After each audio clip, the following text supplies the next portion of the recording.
Welcome to the Last Secret channel. Today we have a story you might never forget. The voice after my crash wasn't guilt. It was a nightmare. Stay with me to uncover what's hidden behind this dark secret. If you enjoyed the video, don't forget to like and subscribe for more creepy stories. I began to hear a voice after I was in a car accident when I was 7. I used to believe it was just survivor's guilt. But yesterday I learned the horrifying truth. I've lived with the voice for 11 years now. 11 years since I first heard the pained whispers drift up from the back of my mind. 11 years since the accident. I don't remember much from before the wreck. Probably about the same amount any person does from their first 7 years of life. But I do recall every detail of the day that everything changed for me. Maybe the trauma of it all seared it into my memories.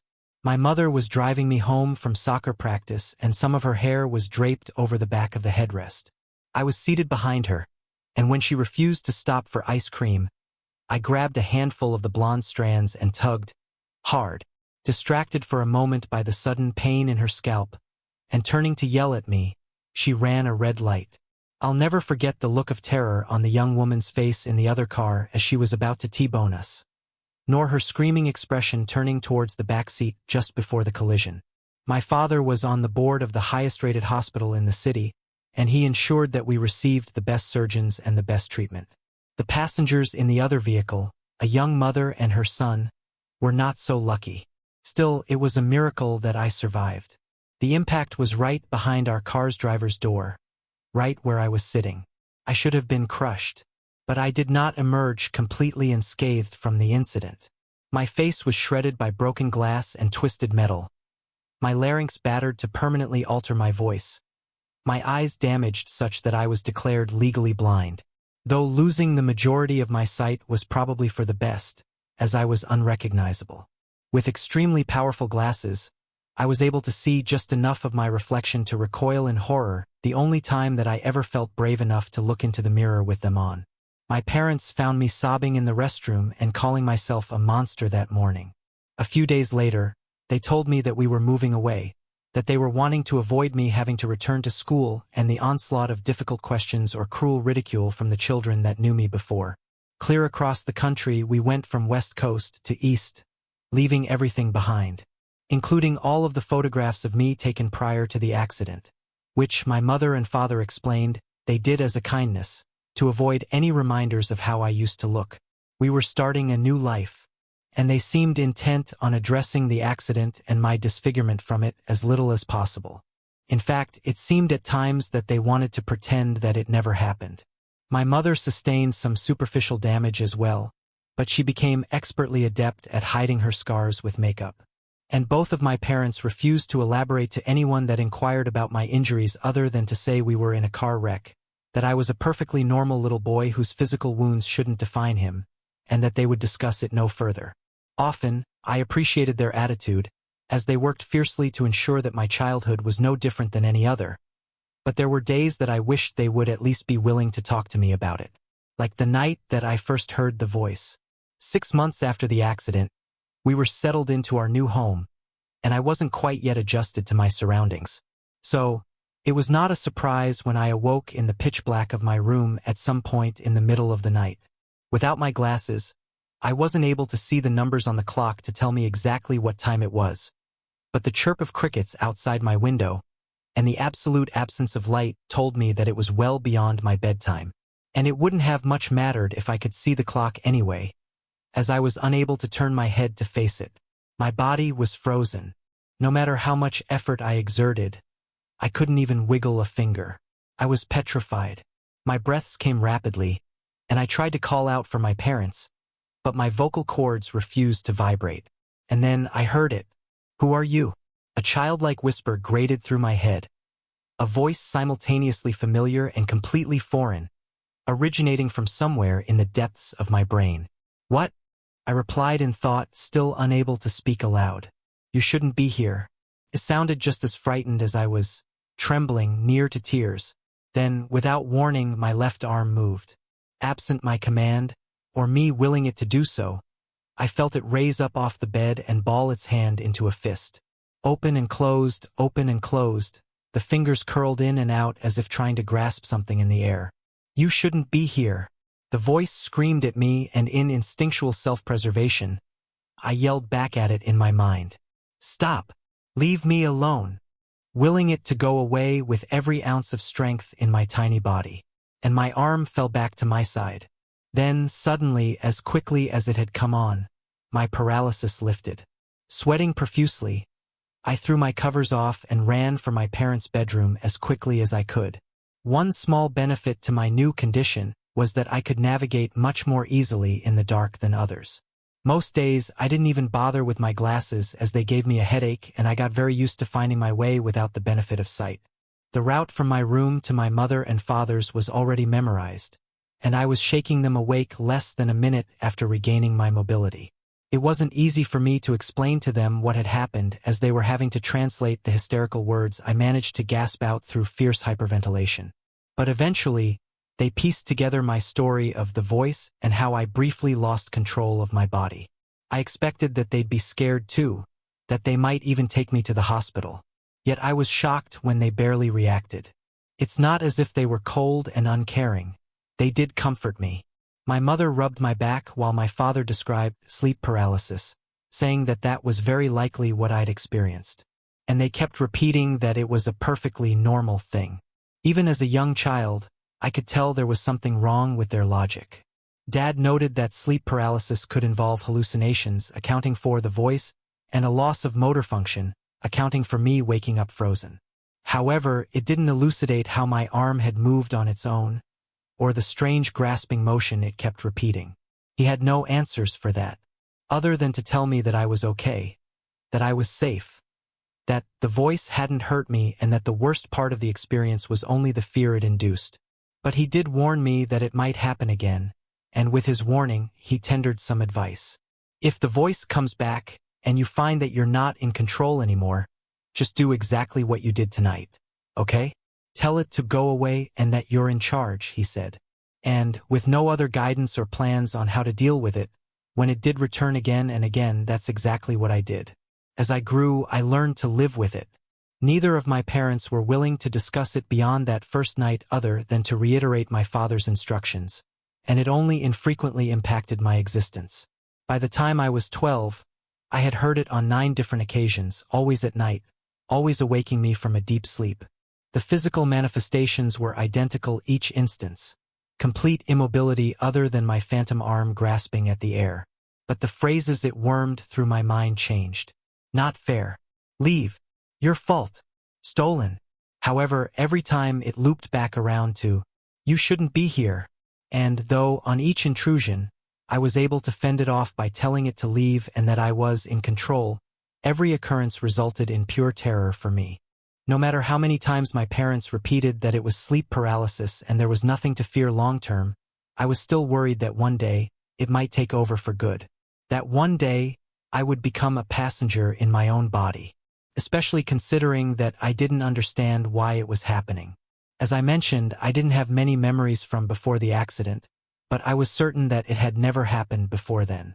I surmised that there must have been something about the wreck that triggered it, and it wasn't until 5 years after it happened that I first heard the term survivor's guilt.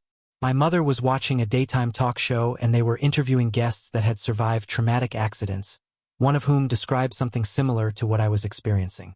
A voice in their head, nagging them for still being alive when others had died. Listening to their story, I found myself empathizing with them. Maybe, subconsciously, I was punishing myself for causing the accident by distracting my mother. Maybe, you shouldn't be here. Was the voice telling me that I shouldn't be alive when it was my fault that other people weren't. But it wasn't a perfect fit for everything the voice said. What did it mean when it told me to leave? Or said, stolen. It was more difficult to view those words the lens of survivor's guilt. Yet, it was the best theory I had, and the one that I carried until I was 15. Until I met my best friend, Carl, in freshman homeroom. The first real friend that I made after the wreck. He didn't care how disfigured my face was or that I couldn't see. A bit of an outcast himself, we quickly bonded, and I shared everything about myself with him. including the details of how I received my injuries, and of the whispers in my head. My father had told me explicitly that I should never speak about the voice to anyone else. Really, he told me never to speak of it at all, but especially not to mention it outside of our house. However, I trusted Carl implicitly. He'd told me about his struggles at home, about his mom's drinking, and his dad's neglect. I didn't think it fair to hold back any details of my life from him. So, it was Carl that gave me my second theory on the origins of the voice, as he didn't agree that it was a simple case of survivor's guilt. He suspected an attachment. Carl was much more into the world of the dark and creepy than I was. He suggested that the spirit of the boy that had perished in the other vehicle may have searched for the nearest living body it could find after it had been ripped from its own, and crept inside. In his words, inhabitation was a much better explanation for what was happening to me than survivor's guilt. And, for the first time, I considered that, possibly, what I was hearing wasn't a manifestation from my own mind, but was someone else speaking with me. It would explain why the voice hadn't aged with me over time. Why, every night that it returned to me, it still sounded like a scared and angry child. And I had to admit that every phrase the voice had uttered made more sense when viewed from that angle. We theorized that the boy's soul didn't understand what had happened to it, that on nights when I was particularly vulnerable, fast asleep and emotionally peaceful, it could push me aside and briefly gain control of my body, that it was confused and thought I was the intruder. Leave. Stolen. You shouldn't be here. But, though it illuminated why the voice might be saying some of the things that it was, our hypothesis also pointed to a grim conclusion. The boy wanted me out. My fear of one day becoming a guest within my own body grew. Previously, I'd worried that it was just my own brain that would disconnect its physical control from my mental directions. But now I pondered the frightful possibility that there was a spirit trapped within me that was actively trying to take over. However, in addition to the dread, the prospect also filled me with a deep sadness. As the voice had forcefully reminded me several times, it was my fault that it was in this situation. I had distracted my mother. I had caused the accident. It would still be happily residing in its original host if not for me. I asked Carl if there was anything we could do to try and free it, surmising that sending it on would be preferable for it than forever residing in an alien world. He recommended that we try a Ouija board, thinking that we could contact the imprisoned soul and help it comprehend what had happened, thinking we might even be able to get it to leave once it realized that it did not belong in this world anymore. Yet, over the next 3 years, we made more than 50 attempts to communicate with the spirit directly, resulting in more than 50 failures. No matter the time of day, the ambience we set, the music, the scents, the incantations, the boy would not speak to us. But he still came to me at night. 8 more visits during those 3 years, each time, angrier than the last. Leave. Stolen. Mine. And each time he became harder to push out. Each time he held control for longer.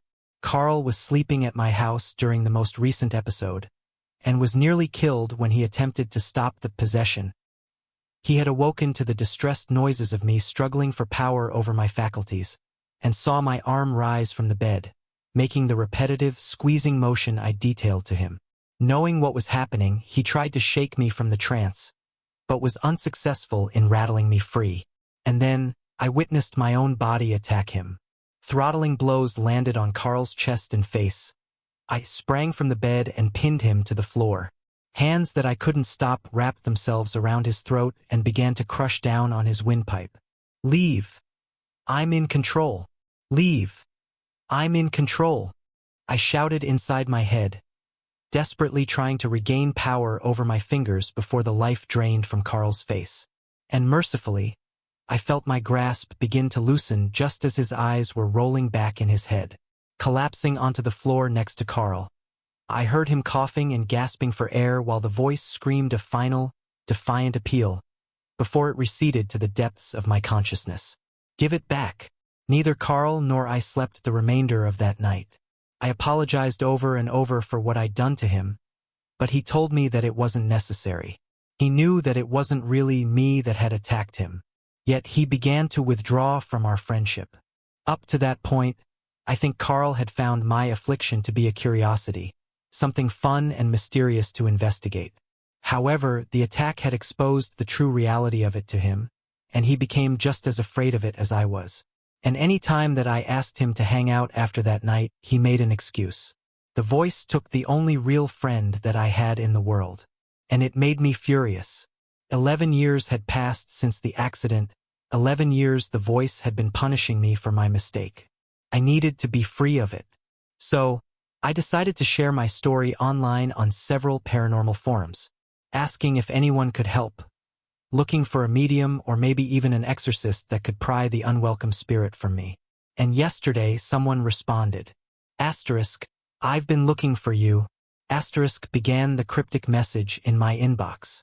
It's not a spirit you're hearing. Below those words, 2 photographs were pasted.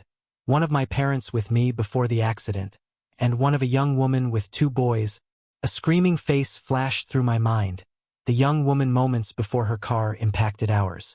And here she was again, smiling with her sons flanking her on either side. The older boy I didn't recognize, but the younger was familiar. I flicked between the 2 photos and realized how similar my younger self looked to her younger son. Similar age, similar hair color, similar eye color, we might pass for brothers too. But it wasn't just our similarities that bothered me. It had been over 10 years since I'd looked into a mirror with my glasses on. 10 years since I'd seen my face clearly, or was it his face? I closed my eyes and forced the blurry image from that morning up out of the depths of my memories, and my pulse quickened when it came into focus. Beneath the heavy scarring, under the swelling and bruises, it wasn't the face of the boy with my parents reflected back at me. It was his shaking. I took my laptop with me to the nearest bathroom and looked at myself directly for the first time in a decade. Then, maximizing the image of the mother and her boys on the screen, I imagined what the younger would have looked like aged 18. And he stared back at me in the mirror. That moment, a splitting headache ripped through my skull, and I dropped to the floor. Grasping my head, I shrieked in pain while a series of images cascaded through my brain. I was seeing the accident again, though not from my perspective. I was seeing it from his. My mother's car flew into the intersection, and it was too late for his mother to stop. She screamed and reached for the back seat where he was seated, and he stretched forward with his left hand to grab her arm. He was closing his fist to squeeze it just as the impact threw her through the windshield. And an instant later, everything went black. He awoke in the hospital weeks later, but was no longer the one in charge of his body. A new director had been installed. I'd been installed. The boy could hear my thoughts. He could see my memories. He knew an invader had taken control of his life, but he was powerless to do anything about it. And he watched as a man he didn't recognize shook hands with a surgeon, thanking him for saving his son's life, thanking him for being willing to perform such a radical procedure in order to do it. As the pain in my head began to wane, and the scene from the hospital was replaced with the bathroom tile I toppled onto, I finally understood what the voice was. I understood what my father had done. I understood why my parents had never taken me to a doctor or to therapy to address the voice, why they had been so firm in their assertions that I tell it that I was in charge whenever it returned. They already knew what it was. In the boy's memories, it was a neurosurgeon that my father was shaking hands with. They were old friends. He was the one that saved my life, though he'd only saved part of me. The other boy hadn't perished that day, as they'd all lied to me. I had all but my brain, which they transferred to the surviving boy's body. He wasn't the intruder. I was lying there on the cold bathroom floor. My mind reeled with the horrifying truth that it was now burdened with. I'd made the boy a prisoner in his own body. Sobbing, I pulled myself to my feet and looked again at the anonymous message that had shattered my reality. And I found a few more short sentences beneath the photos. Asterisk, you killed my mother. Asterisk. Asterisk, you stole my brother's body. Asterisk. Asterisk, I will find you. Asterisk. I don't know what to do. I can't eat, I can't sleep. I crushed my glasses last night, never wanting to catch even a glimpse of my face again. I thought about trying to share control with my roommate, but beyond having no idea how go about that, I'm terrified of what he'll do if I give him the reins. Because now that I know for sure he's in there, now that I know the voice isn't survivor's guilt or a wayward spirit. I can feel him. He's stewing there in the back of our head. Scared, furious, mutinous. He knows his brother is looking for him, and he's fighting to take over. Thank you for watching. Don't forget to like, subscribe, and turn on notifications for upcoming videos. Stay tuned for more.